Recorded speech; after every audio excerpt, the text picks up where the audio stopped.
예, 안녕하십니까. 머신비전 광학 초급 교육을 맡은 엠비전의 박강환이라고 합니다. 아, 제가 얘기 드릴 것은, 이 강의를 통해서 얘기 드릴 것은, 머신비전과 관련된 광학인데요. 실제로 머신비전 쪽에 종사하시는 분이 아니라면 머신비전이 뭔가 궁금하실 수도 있을 것 같습니다. 이제 머신비전이라는 건 무엇이냐면, 그 산업 현장에서 사람의 눈을 대신해서 이제 카메라가 자동으로 검사를 하는 어플리케이션을 다 총칭하는 말입니다. 그래서 이때 사용되는 렌즈 같은 경우에는 지금 현재 취미로 사용하고 계시는 렌즈들과 비교했을 때 훨씬 더 해상력에 중점이 돼 있고, 그 다음에 우리가 보고자 하는 어떤 디펙을 검출하는데 좀 더 이제 특화되어 있는 렌즈들이 사용되게 됩니다. 그렇다고 또 뭐 일반 렌즈랑 크게 다르진 않지만요. 그래서 실제 그 머신비전에 종사하고 계시는 분, 또는 그쪽 분야로 꿈을 꾸시고 계시는 학생분들, 또는 지금 현재 그 분야에 계시지만 광학이 좀 어렵다라고 하시는 분들을 위해서 이 강의를 개설하게 되었습니다. 일단은 이 머신비전용 렌즈에 대해서 좀 알아보기 위해서는 렌즈의 역할에 대해서 좀 더 심도 깊게 좀 정의를 할 필요가 있을 것 같습니다. 그래서 렌즈의 역할에 대해서 알아보기 위해서 제가 좀 하나의 예시를 하나 가지고 나왔습니다. 좀 있으면 이 동영상을 촬영할 시기는 이제 가을이 점점 다가오고 있는데요. 길거리를 가다 보면 뭐 코스모스도 보이고 이제 예쁜 꽃이 피기 시작하죠. 자, 그래서 여러분들이 뭐 꽃을 촬영하기 위해서 이제 각자 이제 룰루랄라 카메라를 가지고서 이제 길거리로 나갑니다. 그래서 이제 여러 가지 꽃들을 보죠. 제가 이제 코스모스를 여기다 그려놨는데요. 자, 질문을 하나 드리겠습니다. 카메라를 가지고 나왔는데요. 어쩌죠? 렌즈는 빼놓고 나왔네요. 촬영이 될까요? 예. 촬영이 안 되니까 질문을 했겠죠, 제가. 예. 자, 실제로, 어떻게 그 꽃이라는 물체에서 빛이 나와서 센서에 어떻게 들어가서 촬영이 되는지, 사진이 찍히는지 좀 알아보도록 하겠습니다. 실제 꽃은, 우리가 보고 있는 꽃이라는 물체는 태양광을 반사시켜서 하나의 정광원의 형태로 다시 사방으로 이제 반사를 시켜서 빛을 내보내게 됩니다. 자, 그렇게 됐을 때 카메라가 가지고 있는 센서는 그렇게 나온 빛을 받아들이게 되죠. 그런데 렌즈가 없을 경우에는 보시는 것과 같이 각각의 정광원에서 나오는 빛들이 모두 퍼져서 센서의 모든 부분에 모두 들어가게 됩니다. 그러니까 빛이 섞이게 되죠.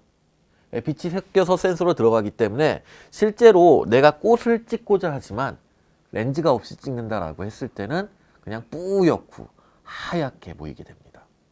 자, 그래서 렌즈의 역할이라는 것은 무엇이냐면 이렇게 정광원으로 나오는 빛을 다시 센서 쪽에 정광원의 형태로 모아주는 게 바로 렌즈의 가장 기본적인 역할입니다. 예전에 렌즈가 개발되기 전에는 자, 이런 형태의 바늘구멍 사진기라는 게 이용이 되었습니다. 바늘구멍 사진기라는 건 뭐냐면 지금 보시는 것 같이 자, 일부 가운데 부분에 이렇게 작은 구멍만을 제외하고 모두 막혀 있습니다. 자, 이렇게 됐을 때 어떻게 되죠? 예, 이 바늘구멍을 통과하는 빛만 우리가 얘기하는 센서 또는 필름으로 들어갈 수 있게 됐습니다. 자, 이렇게 되면 자, 지금 보시는 것 같이 자, 위쪽에 있던 꽃의 위쪽에 있던 빛이 들어가서 센서의 아래쪽으로 들어갔고요. 그 다음에 꽃의 아래쪽에 있던 빛이 들어가서 센서의 위쪽으로 들어갔습니다. 그래서 그림상으로 보셨을 때 어떻죠? 자, 물체에 있던 정광원들이 센서 쪽으로 들어갔을 때 정광원의 형태로 자, 1대1 대응하게 됩니다. 자, 이렇게 되면 우리가 얘기하는 사진이 찍히게 됩니다. 그런데 이제 바늘구멍 사진기 같은 경우에는 문제점이 많죠. 기본적으로 어떻죠? 이만큼의 빛이 있었는데 이걸 다 커트 시켜버리고 막아버리고 자 요만큼만 들어가게 됩니다. 그렇기 때문에 어떤 밝기라는 측면에서 상당히 불리합니다. 그리고 바늘구멍 사진기의 이 구멍이 아무리 작다 그래도 제가 지금은 선으로 표현했는데 이 구멍 크기만큼 어떻게 되죠? 빛 다발이 들어가죠. 그렇기 때문에 이제 선명도, 우리가 얘기하는 해상도라는 측면에서도 크게 좋지는 않습니다. 자, 그래서 이런 부분을 어떻게 해결할 수 있는가 해서 나온 게 바로 렌즈라는 렌즈라는 놈입니다. 자, 렌즈 같은 경우에는 지금 보시는 것 같이 그 렌즈의 면적에 다 들어가는 빛들이 모여서 센서 쪽으로 다시 들어가게 됩니다. 자, 지금 보시게 되면 자, 빛이 물체에서 나온 빛이 렌즈를 통과하게 되면서 다시 센서 쪽으로 들어가게 되죠. 자, 이렇게 되면 자, 기존 바늘구멍 사진기와 달리 많은 양의 빛이 한꺼번에 센서로 들어갈 수 있게 됩니다. 그러면 훨씬 더 밝아지겠죠.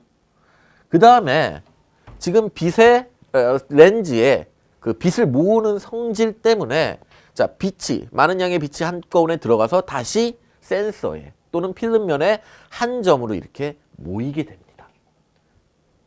자, 그래서 우리가 얘기하는 렌즈의 가장 기본적인 역할은 바로 한 점에서 나온 빛을 센서단 또는 필름면에 다른 한 점으로 모이게 해주는 게 바로 렌즈의 가장 기본적인 역할이고요. 그 다음에 렌즈의 성능을 좌우하는 요소는 자, 지금 조금 전에 제가 얘기 드렸던 얼마나 많은 양의 빛을 받아들이는가, 렌즈의 밝기, 그 다음에 그 많은 양의 빛을 얼마나 잘 모아주는가, 이 렌즈의 해상력이라는 두 가지로 구분을 지어서 얘기할 수 있게 됩니다. 자, 그래서 제가 이번 강의를 통해서 얘기하고 싶은 것은 바로 우리가 이 렌즈의 성능을 좌우하는 두 가지 요소, 렌즈의 밝기와 렌즈의 해상력을 어떻게 구분할 수 있고 그 다음에 어떻게 평가할 수 있는지를 이번 강의를 통해서 좀 더 심도 깊게 그리고 좀 이해하기 쉽게 설명을 드릴 예정입니다. 감사합니다.